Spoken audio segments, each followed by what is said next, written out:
এবং নোয়াখালী জেলা ওলামা দলের সদস্য সচিব কাজী মাওলানা ফয়জুল্লাহ সাহেব সহ নোয়াখালী জেলা কমিটি কলমে যে আহ্বায়ক সমন্বয় টিম করা হয়েছে, সমন্বয় টিমের সদস্যবৃন্দ, যুগ্ম আহ্বায়কবৃন্দ এবং জেলা কমিটির সদস্যবৃন্দ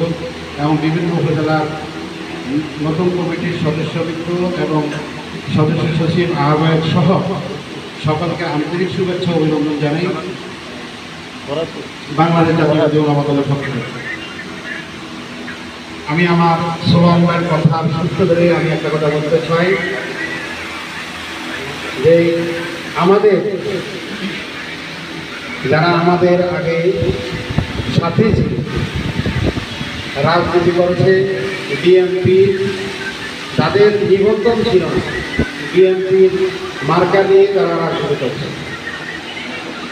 আজকে তারা অভিযোগ করে রাখছে বিএনপি, তারা যখন বিএনপির সাথে ছিল তখন খুব বিএনপি ভালো ছিল।